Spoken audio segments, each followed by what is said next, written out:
네, 2003년 사스 때보다 심각하게 번지고 있는 이번 신종 코로나 바이러스. 정부는 앞으로 열흘을 고비로 보고 차단 방역에 총력을 기울이고 있습니다.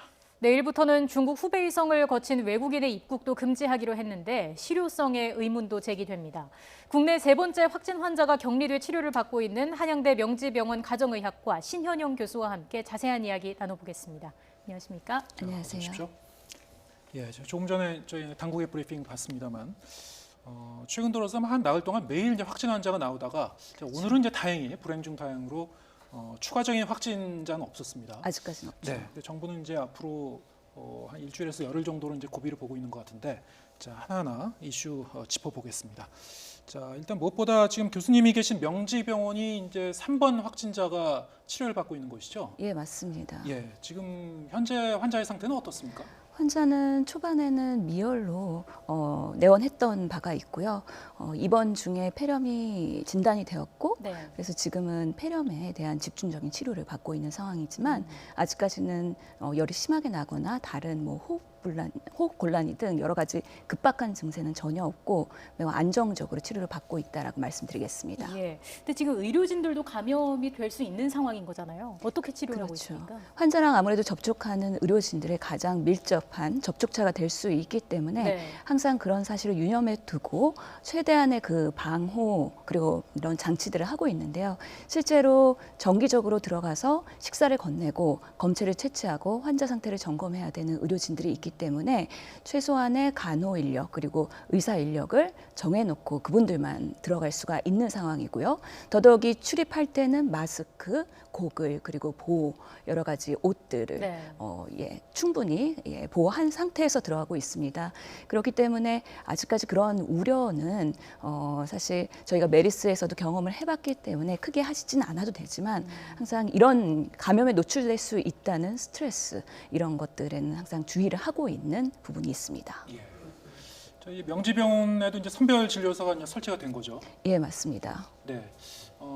지금 로봇을 이용한 원격 진료도 뭐 시행 중이라는 얘기가 있던데, 자, 그건 어떤 겁니까? 예, 맞습니다. 저희가 미국에서 그 원격 화상 진료가 가능한 로봇을 연구 목적으로 이전에 2대를 들여온 바가 있습니다. 네. 사실 중환자실이나 아니면은 이런 요양시설에 그 연구 목적으로 사용을 하고 있었던 바가 있는데요. 이번에 이런 신종 감염병 대응에 있어서 의료진과 환자 간의 접촉을 최소화하면서도 효율적으로 진료할 수 있는 프로세스를 탐색하기 위해서 이번에 병원 앞에 선별 진료소가 있고 거기에는 주로 응급의학과 선생님들이 상주를 합니다. 하지만 탁과의 협진이 필요한 경우, 예를 들어서 감염내과나 호흡기내과 선생님들의 진료가 필요한 경우에 환자와 직접적으로 화상, 원격 진료를 시도하면서 어떤 것들의 효과성이나 안전성이 있는지 확인을 해보고 있는 중입니다. 예, 지금 상황이 이렇다 보니까 병원에 대한 두려움이 클 수밖에 없는 상황인데 일반 환자들이 방문을 해도 큰 문제는 없는 거죠? 예, 그렇습니다. 저희가 저희 의료진들도 다 병원 내에서 여러 가지 활동을 하고 있고요. 환자들도 저희가 출입할 때 철저하게 증상과 여러 가지 여행력들을 체크하고 있습니다.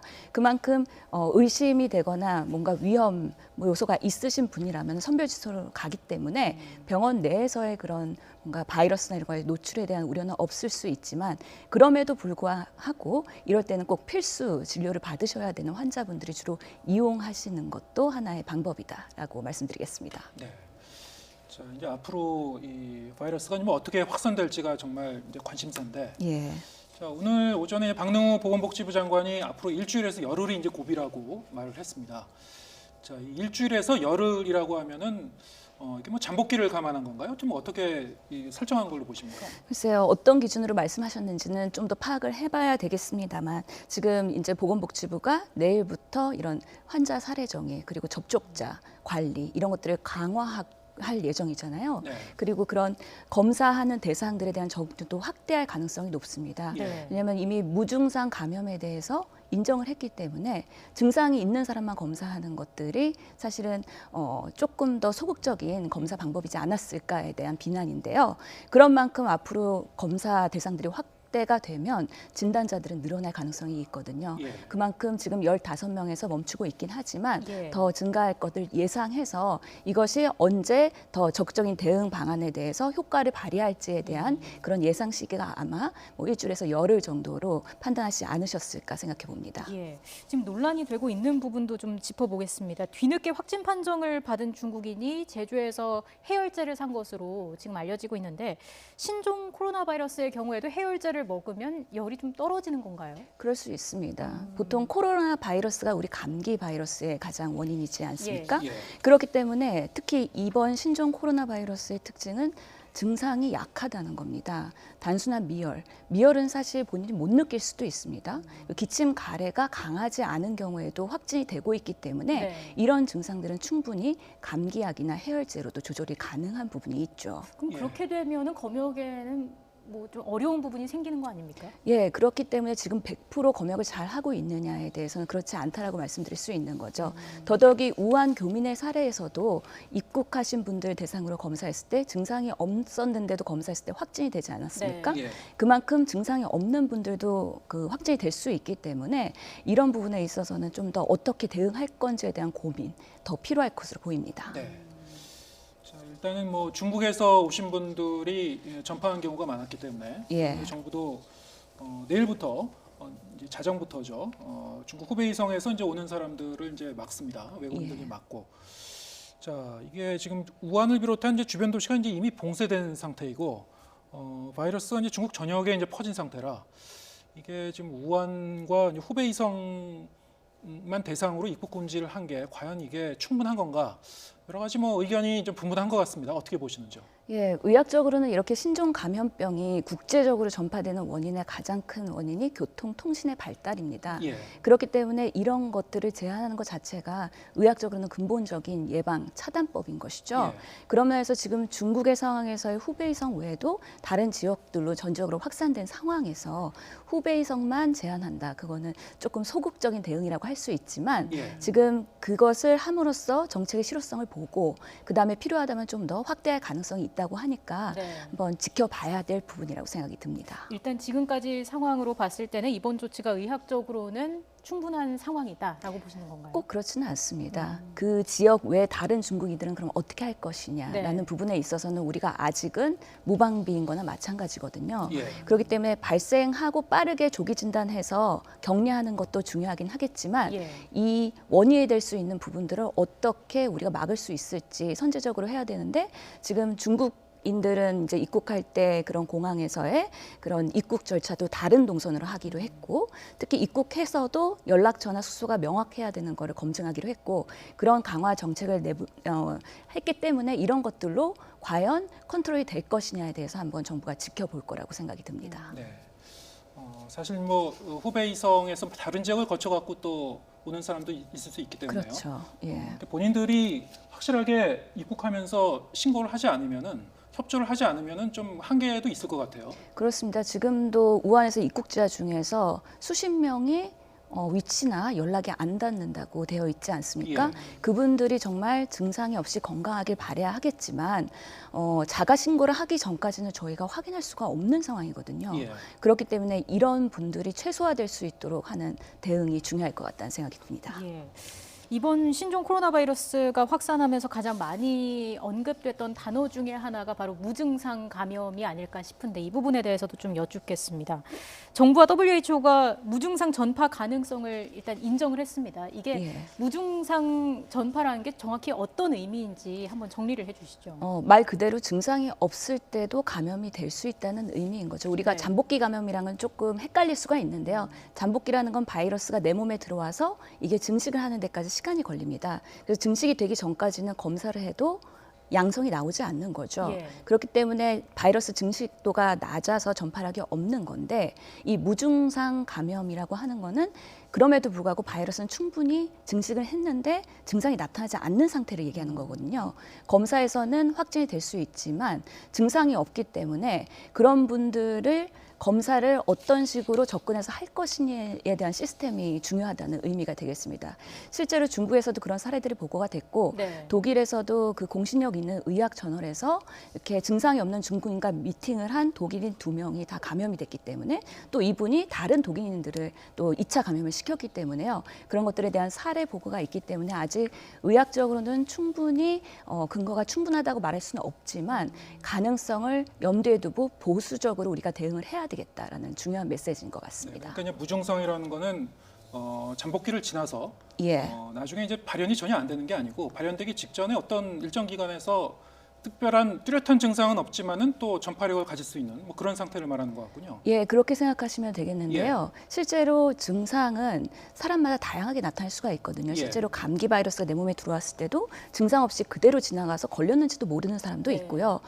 미열인데도 불구하고 크게 느끼기 때문에 병원에 오셔서 치료를 받는 분들도 있습니다. 그만큼 증상이라는 거는 그 사람의 뭔가 민감도, 둔감도와 관련이 있고 면역력과도 관련이 있을 수 있기 때문에요. 그런 다양하게 나타나는 그런 임상 증상에 대해서 우리가 모두 다 고려를 해봐야 된다는 의미에서 무증상이 중요한 거죠. 무증상 환자 같은 경우에도 이제 전파할 수가 있다면 예, 사실 이제 방역 당국 입장에서는 상당히 좀 이게 고민스러운 그 지점 같은데요. 그렇습니다. 예, 지금 그 정부에 지금 추가 조치를 내놓고 있습니다만 검역과 이제 방역을 좀 확대하고 있고요. 예. 자, 이 정도로 충분하다고 보십니까? 좀 더 지금 발생하는 환자에 대응해서 우리가 항상 그 대응 시스템이 따라가기 때문에요. 예. 지금의 발표된 사안을 가지고 충분할지에 대한 고민을 해봐야 되는데요. 실제로 좀 전에 브리핑을 보면은 사례 정의에 대해서 좀 더 전문가들과 논의해서 네. 어디까지의 검사를 할 것인지에 대한 그 기준을 좀 더 강화하겠다고 얘기하지 않았습니까? 네. 그래서 좀 더 지켜볼 부분은 있긴 하지만 실제로 저 같은 경우에도 진료실에서 저 중국 갔다 왔는데요. 증상이 걱정이 돼서 검사를 해주세요라고 의뢰해서 오시는 분들은 우리가 무조건 다 검사를 할 것인지 네. 아니면 자가격리를 먼저 권고하고 증상이 더 악화되거나 뭔가 접촉자가 있는 경우에만 할 것이지 이런 디테일한 사례 정의와 그때의 검사를 어떻게 할 것이냐에 대한 가이드라인과 매뉴얼이 좀 더 이게 공고히 되어야 되겠다라고 생각이 듭니다. 예, 알겠습니다. 자, 그리고 8번째 확진자의 경우에는 1차 검사에서는 음성이 나왔는데 2차 검사에서 양성 판정이 나왔습니다. 예. 그게 지금 뭐 검사 방식을 바꾼 게 원인이다 이런 지적도 나오고 있는데 어떻게 보시는지요? 원인은 사실 여러 가지를 다 감안해서 접근을 해야 되는데요. 우리가 보통 가래 검사를 하게 되면은 검체의 적절성에 대한 부분도 살펴봐야 되거든요. 우리가 보통 가래를 채취할 때 가래가 충분히 하지 않으면 네. 또 이것을 가지고서는 검사를 음성이 나왔다고 해서 질병이 없다라고 얘기할 수는 없는 부분이 있습니다. 그렇기 때문에 예를 들어서 결핵 검사 같은 경우에도 우리가 가래 검사를 하게 되면은 2-3번 하게 되는데요. 그런 것처럼 한 번의 음성을 우리가 어떻게 신뢰를 얼마를 가지고 할 것이냐에 대한 고민을 해봐야 되는 부분은 있습니다. 네. 그렇기 때문에 가래 채취의 적정성 그리고 검사 방법은 첫 번째 그리고 두 번째 검사가 다르긴 했었는데요. 그 검사는 아직까지는 그런 신뢰도를 갖고 있는 검사들이기 때문에 또 실제로 그 환자가 바이러스가 초기에는 양이 적었다가 나중에 다시 증식되면서 또 양성이 나왔을 가능성도 있어서 이런 케이스가 단지 한 사례이기 때문에 우리가 단언할 수는 없지만 앞으로는 조금 더 신중하게 음성이 나왔을 때 정말 음성일 것이냐에 대해서 우리가 고민을 해봐야 된다는 의미인 것 음성이 같습니다. 나왔다고 하더라도 예. 추가적으로 한 번 더 확인할 필요도 있는 거군요. 예, 그렇기 때문에 우한 교민들도 14일간 격리돼 있으시면서 처음에 다 전수조사가 들어갔죠. 예. 그리고 퇴소하기 직전에 전수 검사를 하겠다는 의미가 그런 의미로 비추어집니다. 자, 이 앞으로 이제 가장 큰 문제 중에 하나가 과연 이제 우리의 그 방역망 안에서 통제 가능할 것인가 이런 건데요. 지금 이제 지역사회 감염으로 확산될지 안 될지가 이제 상당히 좀 그 불안한 지점 아닙니까? 예. 그래서 이미 이제 2차 감염, 3차 감염자가 나왔기 때문에 여기서 뭐 추가로 이런 3차 감염자가 또 나올 건지 아니면 뭐 더 나아가서 4차 감염자도 나올 건지 이런 게 이제 사실 초미의 관심사입니다. 좀 예. 어떻게 전망하시는지. 나올 수 있다고 봅니다. 네. 실제로 지금 코로나 바이러스, 신종 코로나 바이러스는 사스나 메르스보다도 전파력이 강하고 예. 또 무증상에서도 걸릴 수 있다고 가능성이 있기 때문에 예. 이런 면에서는 밀접 접촉자들을 지금 계속 모니터링을 하고 있고 일상 접촉자 중에서도 양성 환자가 나온 만큼 이런 대상들이 또 양성으로 나올 수도 있고 또 우리가 지금은 이제 예측 가능한 환자들은 지금 촘촘히 검사를 하게 되면은 조기에 발견이 가능하지만 우리 12번 환자라든지 그런 네. 예측 못하는 그런 시스템에서의 허점들이 나오면 이런 분들이 돌아다니면서 또 문제가 될 수가 있기 때문에요. 예. 이런 변수가 있을 수도 있다는 항상 가능성을 가지고선 우리가 항상 대응을 해야 된다. 우리가 초반에도 2차 감염 가능성이 있다라고 항상 얘기했거든요. 예. 그만큼 3차, 4차 나올 수도 있겠지만 워낙에 메르스에 대한 우리의 경험이 있고 학습 효과가 있기 때문에 그래도 정부 당국에서 적극적으로 잘 대응할 것으로 보입니다. 그 대응이라고 한다면 구체적으로 어떤 것들이 있을 수 있을까요? 실질적으로 대국민 대응이 있을 수 있고요. 그런 실제로 확진을 하고 치료를 하는 의료기관에 대한 대응이 있을 수 있을 것 같은데요. 국민들한테는 계속 신속하고 정확한 정보, 특히 환자의 동선이라던가 혹시 내가 노출될 가능성에 대해서 계속 제공을 해야 되는 부분이 있을 것 같습니다. 네. 그리고 의료진들에게는 일선의 의료진들에게 의심되는 환자를 곧바로 노출되지 않도록 어떻게 하면 시스테믹하게 좀 더 선별 진료소를 통해서 확진을 빠르게 하고 격리할 수 있을지에 대한 매뉴얼, 그리고 예상치 못한 그 환자 사례 정의 외의 환자들이 왔을 때 우리가 당황하지 않고 어떤 검사를 어떻게 해야 될지에 대한 지침, 이런 것들이 계속 업데이트가 돼야 되는 부분이 있겠습니다. 네. 신종 코로나 바이러스가 이렇게 이제 전파력이 있는데 예. 사실 또 하나 이제 관심은 이게 과연 어느 정도 치명적인 건가, 독성이 어느 정도로 이제 독한 건가, 예. 이게 이제 관심사입니다. 예. 자, 이제 기존에 이제 당국이 치사율을 한 2.2% 정도로 봤었던 것 같은데 예. 자, 어제 설명하는 거 보니까 한 2배가량 높은 수준으로 또 다시 평가를 했어요. 예. 이게 좀 적정한 걸로 보시는지요?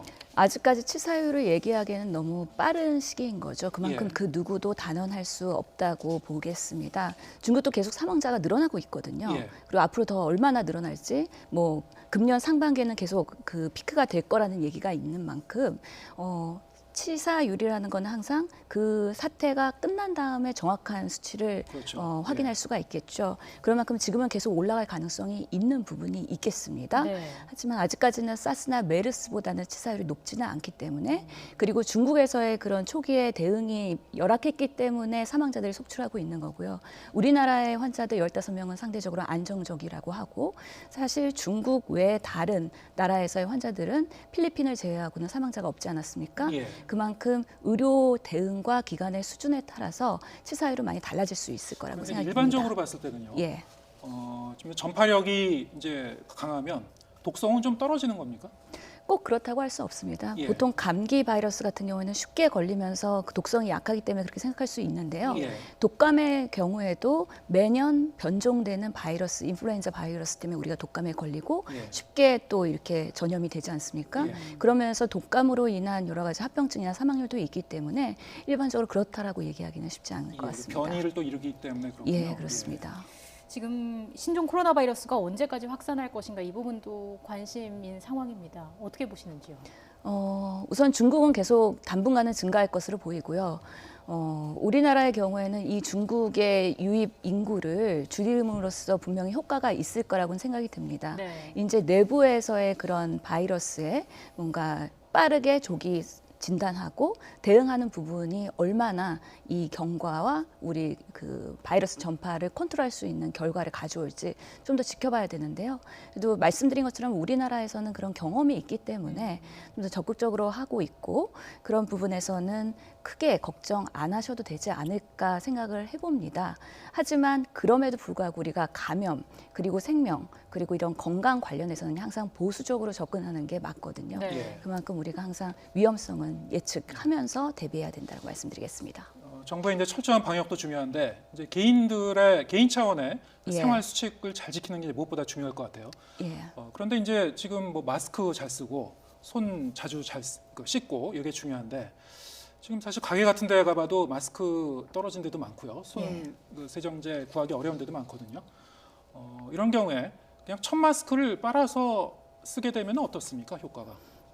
보통은 일회용 마스크를 권고하지만 그걸 구하기가 힘들어서 천이라도 쓰겠다라고 하는 경우에 뭐 면 마스크도 사용 가능하다고 봅니다. 예. 우리가 마스크를 사용하는 목적은 보통은 외부의 그런 안 좋은 세균이나 바이러스, 미세먼지를 우리 몸에 유입하는 걸 막기 위한 거지 않습니까? 예. 그런 만큼 입과 코를 잘 막는 것이 가장 목적이 되겠고요. 네.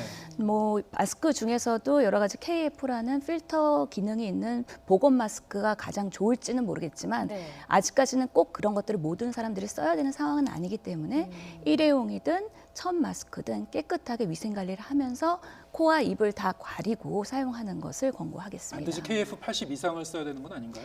그게 좋을 수도 있겠지만요. 예. 80의 바이러스 차단하고 80 아닌 거는 차단 안 한다라는 근거는 없습니다. 그런 만큼 환자를 직접 보는 의료진은 그런 필터링이 좋은 걸 쓰는 게 좋겠지만 네. 일반인들까지 꼭 그런 걸 사용해야 되지는 않은 것으로 일반적으로 말씀드리겠습니다. 개인 수칙으로 손 씻기를 많이 권장을 하는데 손을 씻을 수 없는 경우에는 손 소독제도 충분히 가능한 거죠. 예, 맞습니다. 손 소독제에 들어있는 알코올 성분이 한 70% 정도가 된다면 이게 또 바이러스의 멸균 효과가 있거든요. 그만큼 의료기관에서도요, 물로 씻는 경우에는 주로 이물질이 묻어서 깨끗하게 흘러내 보내야 되는 경우에 열심히 30초 씻기를 하지만 네. 손 세정제는 실시간 자주 이렇게 씻어주는 것도 그런 바이러스 사멸 효과에는 도움이 됩니다. 네.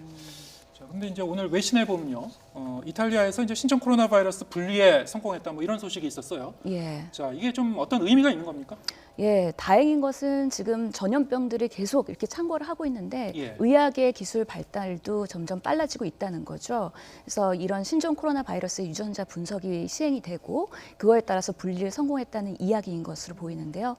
그만큼 백신을 개발할 수 있는 기간이 많이 줄어들 것 같다는 기대감은 있습니다. 그럼에도 불구하고 한 1년 정도는 소요가 될 거라는 예상이 주류인 것 같고요. 네. 다만 치료제를 개발하는 거는 임상시험에서 안정성과 효과성을 좀 확인을 해야 되는 부분이 있기 때문에 백신보다는 더 시간이 많이 소요될 것으로 예측을 하고 있습니다. 네, 저 일단은 뭐 국가 차원에서나 개인 차원에서 좀 냉정한 대응이 좀 필요한 시점인 것 같고요. 자, 오늘 이제 한양대 명지병원 가정의학과 신현영 교수와 함께 얘기 나눠봤습니다. 자, 오늘 말씀 고맙습니다. 감사합니다.